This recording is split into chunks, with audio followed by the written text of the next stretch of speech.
صحابہ کرام کو جب مشکل پیش آتی تھی تو وہ حضور علیہ السلام کے وسیلے سے دعا کرتے تھے۔ اس فتنے کے وقت میں جو شخص بھی اس طرح حضور کا نام لے کر دعا کرے اس پر شرک اور بدعت کا فتویٰ لگا دیا جاتا ہے۔ اس کو سمجھنے کی ضرورت ہے شرک کیا چیز ہے۔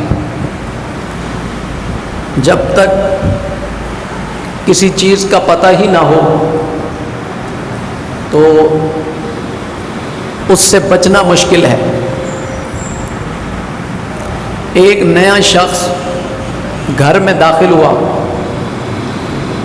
اسے آپ نے کہا کہ میرے گھر میں کرنٹ ہے۔ اب وہ گھر میں ایک ہی جگہ کھڑا ہے، اندر نہیں جاتا، وہ ہر چیز کو ہاتھ لگانے سے ڈرتا ہے۔ توجہ ہے جناب؟ ٹائم زیادہ ہو گیا ہے، لائٹ نہیں تھی، آ گئی ہے، اب آپ کی بھی لائٹ آ جانی چاہیے، زور سے کہیں سبحان اللہ۔ جلدی جلدی چند باتیں سماعت فرما لیں، ذرا میری طرف توجہ کرتے ہوئے کہیے سبحان اللہ۔ دیکھیں کسی چیز کا علم نہ ہو تو بندہ چھوٹی چیز سے ڈرتا ہے، علم آ جائے تو پھر چھوٹی چھوٹی چیزوں سے نہیں ڈرتا۔ ایک بندہ گھر میں داخل ہوا، آپ نے کہا میرے گھر میں کرنٹ ہے، وہ ڈر کر ہاتھ لگاتا ہے، گلاس کو پکڑنے سے بھی ڈرتا ہے، ٹوٹی کو ہاتھ لگانے سے بھی ڈرتا ہے کہ کہیں اس میں کرنٹ نہ ہو، کہیں اس میں کرنٹ نہ ہو، کہیں اس میں کرنٹ نہ ہو۔ اس لیے اس کو پتہ ہی نہیں۔ اتنی دیر میں گھر کا مالک آ گیا، اس نے کہا کرنٹ سے مراد بجلی ہے، بجلی تاروں میں ہے اور بٹن کے ذریعے آن ہوتی ہے، ہر چیز میں کرنٹ نہیں ہوتا ہے۔ اگر سوئچ میں ہاتھ ڈالو گے، ننگے تار کو پکڑو گے تب کرنٹ لگے گا، ہر چیز میں کرنٹ نہیں ہے۔ اس کو علم آ گیا، اب گلاس بھی آسانی سے پکڑ لیتا ہے، ٹوٹی بھی کھول لیتا ہے، فریج کو بھی ہاتھ لگا لیتا ہے، ہر چیز کو استعمال کرتا ہے۔ لوگوں نے شرک کو ہوا بنا کر پیش کیا، کسی کو پتہ نہیں شرک کی تعریف کیا ہے، شرک کی تعریف کیا ہے، شرک کہتے کسے ہیں؟ بس کسی کو دیکھا کسی نے انگوٹھی پہنی ہوئی ہے، کہا شرک ہے، سامنے والے کو پتہ ہی نہیں شرک کہتے کسے ہیں، وہ بھی کہتا ہے جی ٹھیک ہے شرک ہو گیا۔ جب معلوم ہی نہیں ہے، کوئی قبر پر چلا گیا، کہتے ہیں جو قبروں پر گیا وہ بھی مشرک ہے، کوئی مزار پر چلا گیا وہ بھی مشرک ہے، کسی نے سامنے کھانا رکھ کر فاتحہ پڑھ دی وہ بھی مشرک ہے۔ چونکہ تعریف کسی کو بھی پتہ نہیں تو سارے ڈرتے جا رہے ہیں، ہر چیز سے جو کہہ دیتا ہے فوراً ہاتھ پیچھے کھینچ لیتے ہیں، جی کہیں میں مشرک نہ ہو جاؤں۔ قرآن تو کہتا ہے ان الشرک لظلم عظیم، شرک بہت بڑا گناہ ہے، ظلم عظیم ہے، تو میں اس وجہ سے ڈر گیا ہوں۔ تو اس کی تعریف پتہ ہونا ضروری ہے، ہر بات پر شرک نہیں ہو جاتا۔ شرع عقائد میں جو شرک کی تعریف لکھی گئی ہے اس میں کیا فرمایا گیا ہے کہ جب تک کسی ذات کو واجب الوجود نہ مانا جائے، واجب الوجود صرف رب ذوالجلال کی ذات ہے، جب تک کسی کو واجب الوجود نہ مانا جائے،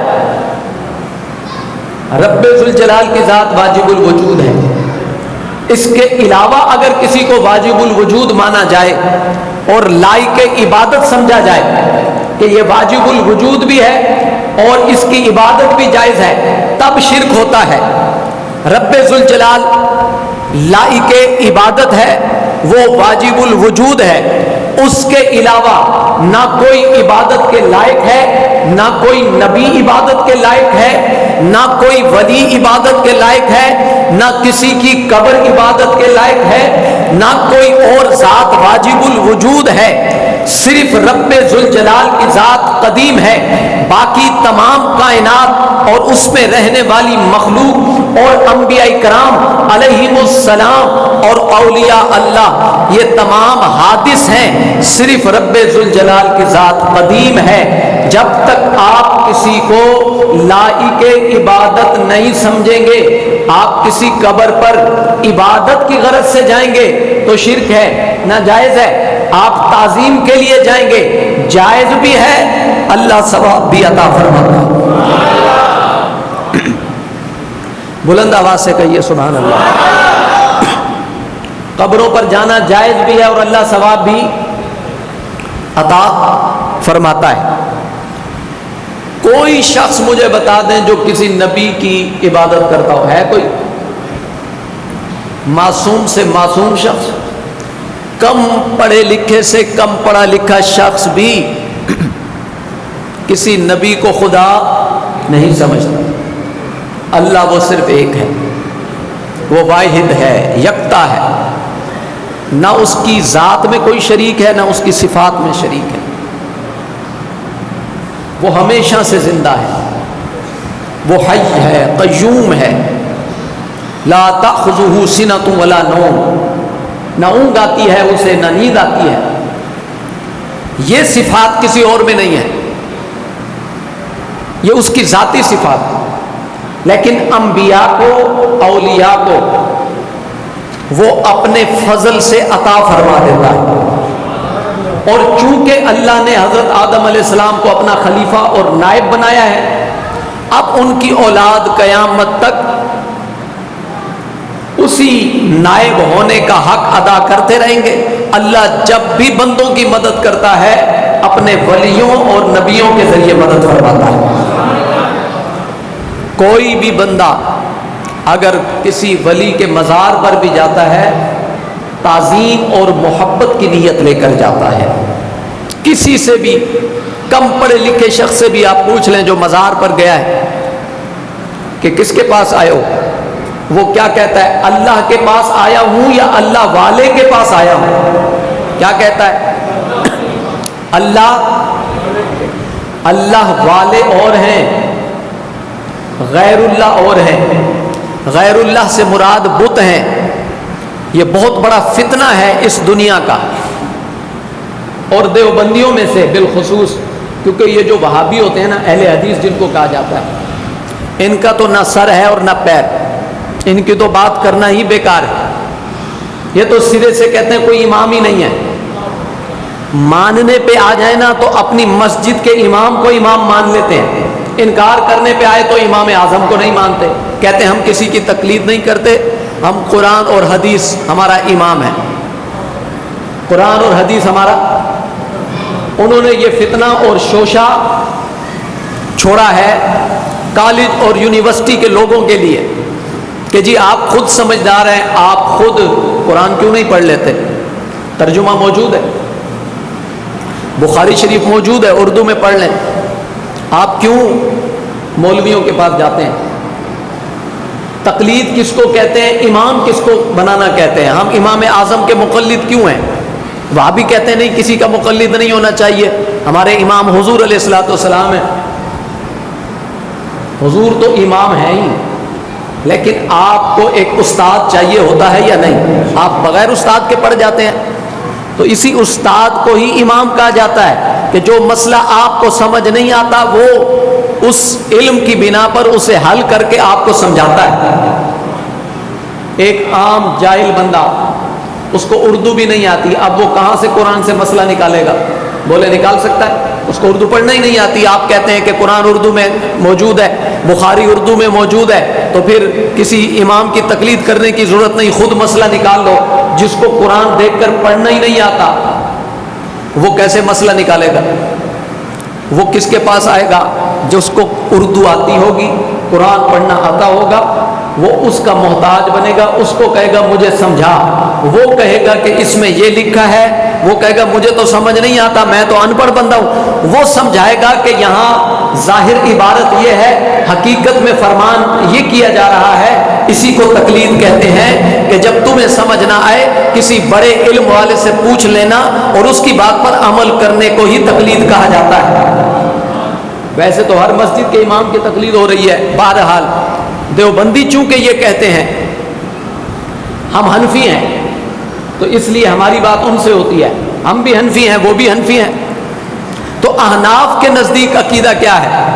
احناف کا تو شروع سے موقف یہی رہا ہے، شرک کی تعریف بھی یہی رہی ہے کہ جب تک آپ کسی کو لائق عبادت نہ سمجھیں۔ شاہ ولی اللہ محدث دہلوی اکابر ہیں، ہمارے بھی علماء دیوبند کے بھی، انہوں نے ایاک نعبد و ایاک نستعین اس آیت کے تحت لکھا ہے کہ جب تک آپ کسی کو خدا کا نائب سمجھ کر اور یہ سمجھ کر کہ یہ مزار والا اللہ کے دیے ہوئے خزانے سے میری مدد کرے گا، جتنی بار آپ مزار پہ جائیں گے اللہ آپ کی مراد بھی پوری کرے گا، ثواب بھی عطا فرمائے گا۔ لائق عبادت کوئی بھی نہیں سمجھتا، ایک لائن بتا دی گئی ہے، بورڈ لگ گیا ہے، لائق عبادت کسی کو نہیں سمجھنا۔ امام بوصیری قصیدہ بردہ والے جن کا یہ قصیدہ ہے، مولا یصلی وسلم دائما، میرے ساتھ ذرا مل کے پڑھ لیں تاکہ آپ کی سستی بھی دور ہو جائے۔ مولا یصلی وسلم دائما ابدا علی حبیبک خیر الخلق کلہم مولا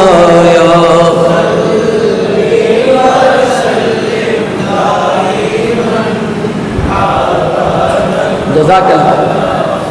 امام بوصیری کہتے ہیں کہ حضور علیہ السلام کو خدا نہیں کہنا، وہ خدا نہیں ہے، خدا کے بندے ہیں اور اس کے رسول ہیں، اس کے علاوہ جتنی شان بیان کرو گے وہ تھوڑی ہے، حضور کی شان اس سے بھی زیادہ ہے۔ صرف خدا نہیں کہنا، جیسے عیسائیوں نے حضرت عیسیٰ علیہ السلام کو خدا کا بیٹا کہا، ایسا نہیں کرنا، اس کا کوئی ہمسر نہیں، وہ اکیلا ہے، نہ اس نے کسی کو پیدا کیا نہ اس کو کسی نے پیدا کیا، وہ اکیلا ہے، وحدہ لا شریک ہے، کوئی عبادت کے لائق نہیں اس کے علاوہ، لیکن اس نے اپنے محبوبوں سے محبت کی، کسی کو اس نے حبیب اللہ بنا دیا، کسی کو نجیح اللہ بنا دیا، کسی کو کلیم اللہ بنا دیا۔ یہ جو بت ہیں یہ غیر اللہ ہیں، بولے یہ جو بت ہیں یہ غیر اللہ ہیں، غوث العظم غیر اللہ نہیں، غوث العظم تو محبوب اللہ ہے، غوث العظم تو اللہ کے دوست ہے، اللہ کے ولی ہیں، داتا علی حجویری اللہ کے دوست ہے، وہ تو اللہ والے ہیں۔ یہ دھوکہ اور فریب ہے جو خود علماء دیوبند نے بھی کبھی اکابرین نے کسی کو نہیں دیا۔ یہ اس وقت کے فتنہ گر مولوی یہ 100 سال سے فتنہ پھیلانے کی کوشش کر رہے ہیں، ورنہ ان کے اکابر حاجی امداد اللہ مہاجر مکی کے اشعار بھی میں نے آپ کو سنائے تھے، جس میں وہ حضور علیہ السلام سے بھی مدد مانگتے ہیں اور بار بار مدد مانگتے ہیں۔ تو پیارے آقا کریم علیہ السلام غیر اللہ نہیں، اللہ کا نبی غیر اللہ نہیں ہوتا، حبیب اللہ ہوتا ہے۔ غیر اللہ جب بھی بات آئے گی اس سے مراد بت ہوں گے، اور جب غیر اللہ کسی کو غیر اللہ کہا جائے گا، یہ ایک فتنہ ہے کہ آپ کہیں کہ میں مزار پر گیا تھا تو آپ کو بدلے میں یہ کہا جائے کہ آپ غیر اللہ کے پاس گئے تھے، حالانکہ آپ تو اللہ کے ولی کے پاس گئے تھے، اللہ کے نائب کے پاس گئے تھے۔ غیر اللہ سے مراد ہمیشہ بت ہوں گے، غیر اللہ سے مراد ہمیشہ وہ جن کو لائق عبادت سمجھا جائے، جن کی عبادت کی جائے۔ کوئی بھی شخص کم پڑھے لکھے سے کم پڑھا لکھا شخص مزار والے کی عبادت نہیں کرتا، اس کی تعظیم کرتا ہے، اس کی قبر کو ہاتھ لگاتا ہے۔ شرح الصدور میں امام جلال الدین سیوطی نے، ابن حجر اسقلانی نے بخاری شریف کی شرح میں تمام نے لکھا ہے، حجر اسود کا باب جب باندھا، حجر اسود کے متعلق گفتگو شروع کی تو انہوں نے کہا، اس کے تحت لکھا ہے کہ قبر پر جا کر ہاتھ لگانا اور قبر کو چومنا تعظیم کی نیت سے جائز ہے۔ اگر آپ تعظیم کرتے ہیں کہ یہ اللہ کے نیک ولی گزرے اور اس کی قبر کو ہاتھ لگاتے ہیں اور چومتے ہیں، تو امام جلال الدین سیوطی جن کو 110 مرتبہ اور بعض کے مطابق 75 مرتبہ سر کی آنکھوں سے جاگتے ہوئے حضور علیہ السلام کا دیدار ہوا، حضور ایسے ہی دیدار کرانے آ رہے ہیں، وہ کامل تھے تبھی تو حضور نے دیدار کرایا ہے۔ وہ کہتے ہیں کہ قبر پر ہاتھ لگانا، قبر کو چومنا جائز ہے، کیونکہ یہ غیر اللہ نہیں، یہ حبیب اللہ ہیں، اللہ کے دوست ہیں، اللہ کے پیارے ہیں۔ غیر اللہ کی بات جب بھی کی ہے من دون اللہ کی قرآن میں، اس سے مراد بت ہے۔ حضور علیہ السلام نے فرمایا اس امت کے بدترین لوگ ہوں گے وہ جو بتوں والی آیتیں اولیاء اللہ پر اور انبیاء پر لگائیں گے۔ اس وقت یہ کام کون کر رہا ہے؟ جو آیتیں بتوں کے لیے آئی ہیں، کم از کم اپنے اکابر کو ہی پڑھ لیا جاتا، اپنے اکابر کو، تو وہ بتاتے کہ مردے سنتے ہیں یا نہیں۔ جلدی جلدی چند روایات اور سن لیں۔ دیکھیے سوال کیا تھا، گزشتہ 2 جمعوں سے میں اس پر بحث کر رہا ہوں۔ سوال یہ ہے مردے سنتے ہیں یا نہیں۔ اہل سنت کا شروع سے اور پورے قرآن میں یہی بیان ہے کہ مردے سنتے ہیں۔ مسلمان کی تو ابھی بات نہیں، میں نے پچھلے جمعے عرض کیا تھا، بخاری شریف کے اندر حدیث پاک موجود ہے، کافر بھی مردہ ہو تو وہ بھی سنتا ہے۔ بلکہ سب سے بڑا کافر ابو جہل، حضور علیہ السلام جب کنویں پر کھڑے ہیں تو حضرت عمر بن خطاب نے برابر کھڑے ہو کر عرض کیا تھا، حضور نے فرمایا کہ تمہیں اب یہ حقیقت نظر آ گئی کہ میری شان کیا ہے، رب ذوالجلال نے جو مجھ سے وعدہ کیا تھا پورا کیا، اور تم سے جو عذاب کا وعدہ کیا تھا وہ تم چک چکے۔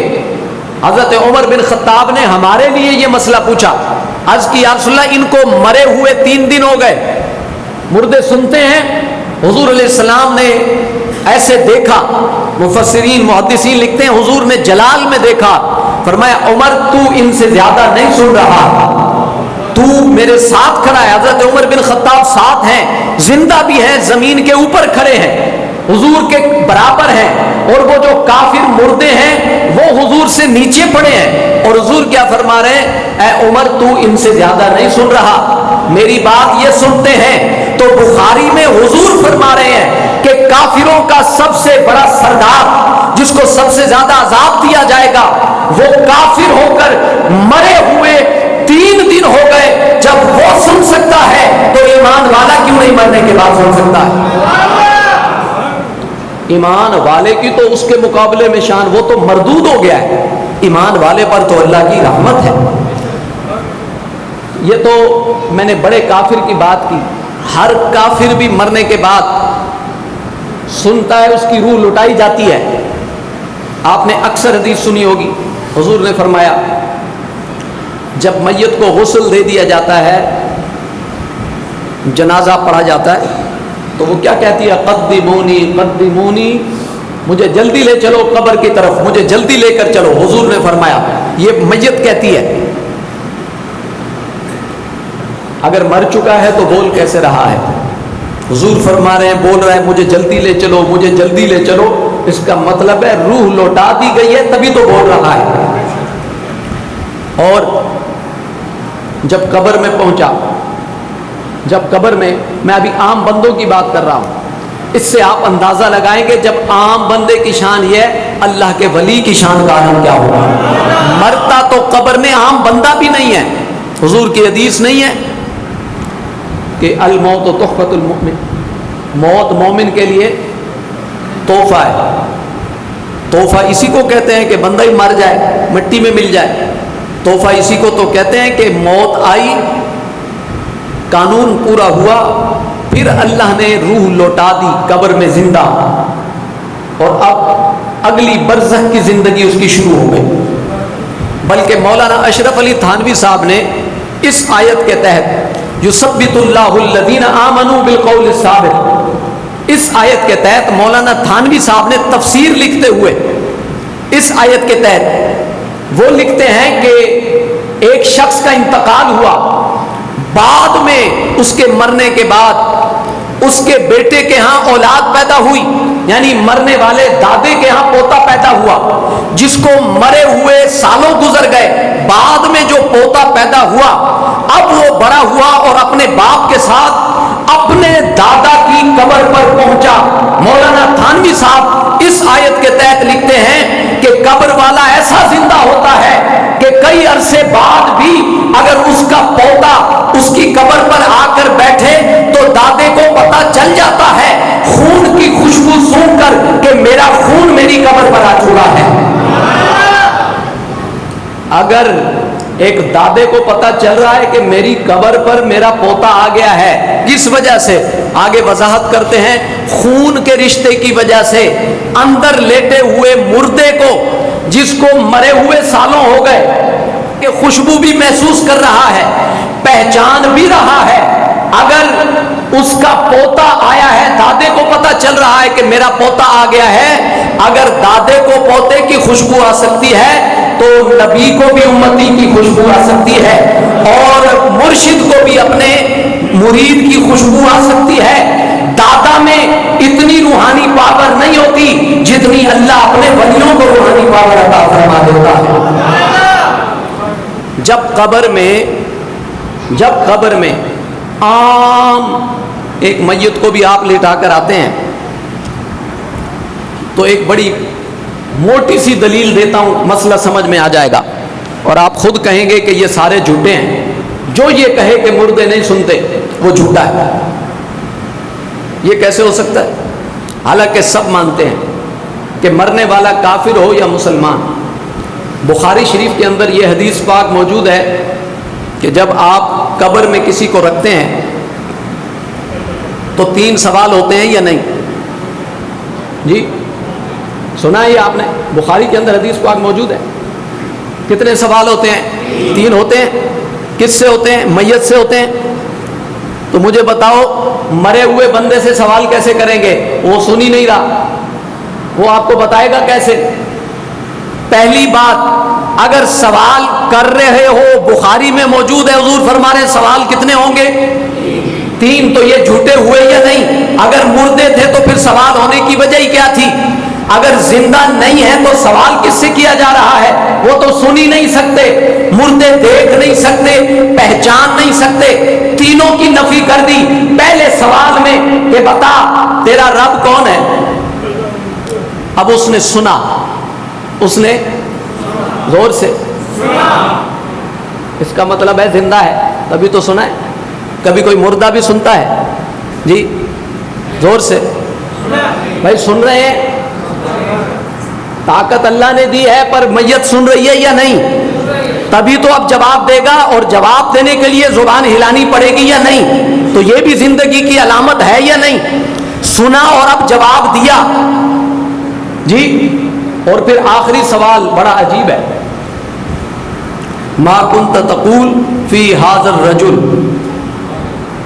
حضور علیہ السلام تشریف لائیں گے قبر میں,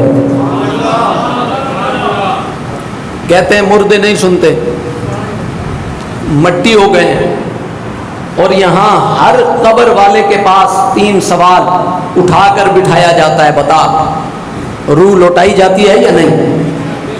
زندہ ہے تبھی تو اٹھا کر بٹھا دیا گیا ہے. بتا. اب وہ اپنے حواس کے ساتھ جواب دیتا ہے کہ میرا رب اللہ ہے. اگر ایمان سلامت رہے پھر ایک صورت ظاہر کی جاتی ہے, حضور علیہ السلام کی زیارت کرائی جاتی ہے. حضور علیہ السلام کی زیارت کرائی جاتی ہے قبر میں, اور پوچھا جاتا ہے ان کے بارے میں دنیا میں کیا کہا کرتا تھا. ہم کیا کہیں گے؟ سب سے اولا ہو اعلیٰ سب سے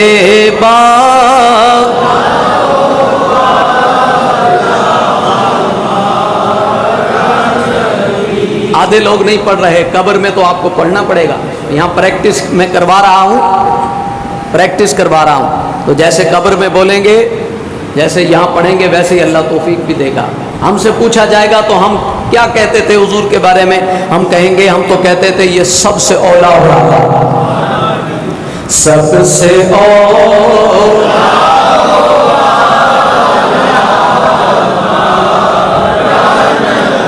اپنے مولا کا پیار, دونوں عالم کا دولا جزاک اللہ. یہ دیکھیں ابھی میں ایک عام بندے کے بارے میں آپ کو بتا رہا ہوں, ایک عام میت بھی قبر میں زندہ ہوتی ہے. میں نے ابھی حافظ کی بات نہیں کی, عالم کی, سید کی, ولی کی بات نہیں کی. جیسے جیسے اوپر جاتے جاؤ گے ان کی زندگی اور بھی شان والی ہوتی جائے گی. ابھی مسئلہ چل رہا ہے, ایک عام بندہ بھی قبر میں زندہ ہوتا ہے. اور ابھی مسئلہ بالکل شروع میں ہے کہ کافر بھی زندہ ہے. ایک کافر سے سوال ہوا, وہ انکار کر گیا, جواب نہ دے سکا. اب اس کو سزا دی جائے گی قبر میں. اگر وہ پہلے سے ہی مرا ہوا ہو, تھانے میں ایک بندہ مر گیا, مردہ لایا گیا جی, ایک میت آئی تھانے میں, کہا جی اس نے چوری کی ہے, اس کی ایف آئی آر کاٹ دیں, اس کا والی وارث کوئی نہیں ہے, اور اس کا ریمانڈ لیا جائے. ریمانڈ لیں گے اس کا جی؟ اس کو کہیں گے جی اس کو مارو, اس کو چھتر مارو, اس سے پوچھو, وہ کہیں گے ختم, بھائی اس کو دفنا دو, ختم. اب اس کیس کا کیا کریں؟ جب یہ سن نہیں سکتا, اس کو ماریں گے, اس کو درد ہی نہیں ہوگا. مارتے تو اس لیے درد ہو تاکہ وہ اگلے, کچھ راز بتائے. اب جس کو کچھ ہوگا ہی نہیں, فائدہ کیا؟ تو اگر قبر میں بندہ ہی مر گیا ہے تو پھر سزا کس بات کی؟ جو حضور کو پہچان لے گا, فرمایا اسے انعام میں جنت ملے گی. اور اگر مر ہی گیا ہے تو پھر جنت بھی کس کام کی؟ اور اگر کافر نے, منافق نے انکار کیا لیکن مرا ہوا ہے تو پھر جنت میں انعام کا فائدہ کیا ہے؟ پتا چلا مسئلہ ثابت ہو گیا کہ اگر کافر ہے تو اسے عذاب دیا جائے گا, زندگی لوٹائی جائے گی اور قیامت تک درد محسوس کرتا رہے گا. اگر ایمان والا ہے پھر بھی زندگی لوٹائی جائے گی اور وہ قیامت تک جنت کے مزے بھی لوٹے گا اور اپنے آقا کی شان بھی بیان کرتا رہے گا.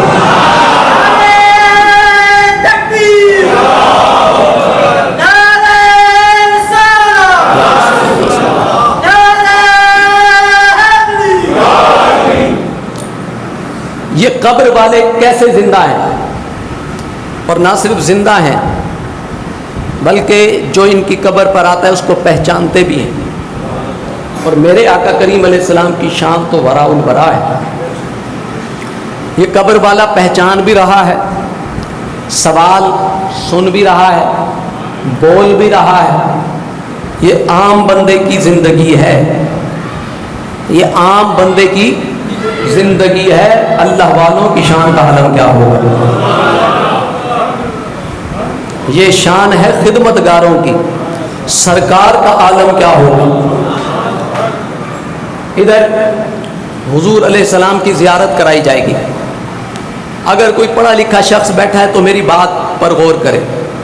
حدیث پاک کے لفظ ہیں حاضر رجل, حاضا اس میں اشارہ, یعنی جو سامنے موجود ہو اور اس کو آنکھیں دیکھ سکیں کہ یہ سامنے بیٹھا ہے, تب حاضا عربی میں استعمال کیا جاتا ہے.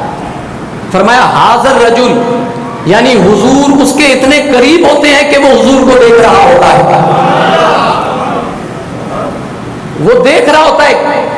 اچھا مزے کی بات بڑی عجیب ہے, عاشق بیٹھے ہیں سمجھیں گے کہ اللہ نے یوں نہیں فرمایا کہ اس رسول کے بارے میں کیا خیال ہے, کیا کہتا تھا. لفظ رسول بھی استعمال نہیں کیا. یہ بھی نہیں کہا اس ذات کے بارے میں کیا کہتے ہو. رجل اردو میں ترجمہ بنے گا مرد. اس مرد کے بارے میں دنیا میں کیا کہا کرتے تھے؟ حضور علیہ السلام آئے ہیں, نبی نہیں کہا, رسول نہیں کہا, کوئی ذات نہیں کہا. مرد کیوں کہا؟ مرد کیوں کہا؟ اس لیے کہ قیامت تک ان تمام ملاؤں کا منہ بند ہو جائے جو یہ کہتے ہیں کہ نبی زندہ نہیں یا ایک عام میت بھی قبر میں زندہ نہیں. رجل کا اگر رسول کہتا تو مولوی کہتے کہ ہاں حضور شان رسالت کی وجہ سے آ گئے, حضور جسم کے ساتھ نہیں آئے. آپ نے کبھی دیکھا کہ کسی کا انتقال ہو جائے, آپ اس کے گھر میں جائیں, میت لیٹی ہوئی ہے, اس کو کوئی مرد کہتا ہے؟ اس کو کیا کہتے ہیں؟ مرد جب بھی کہا جائے گا اس کو کہا جائے گا جس کے جسم میں روح بھی موجود ہو. جب تک زندہ ہو مرد کہا جاتا ہے, جب روح نکل جائے میت کہا جاتا ہے.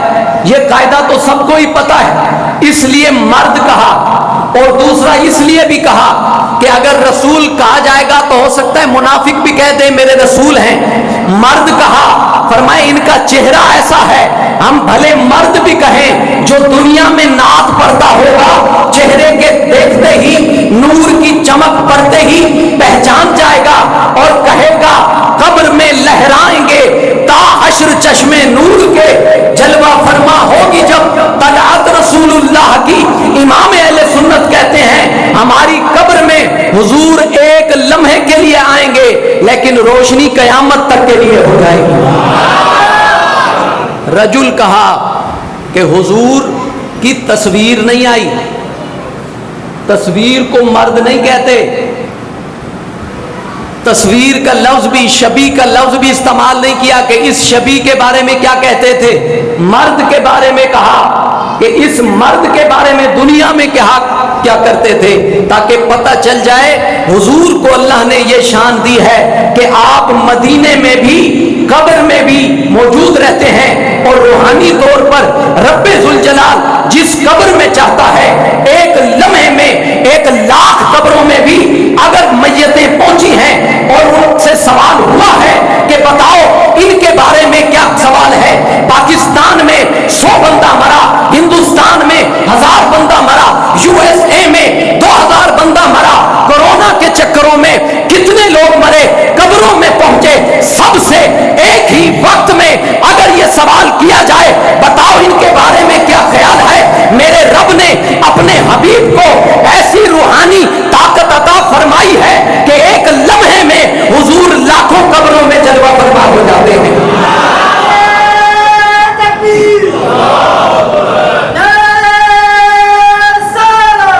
رسول اللہ صلی اللہ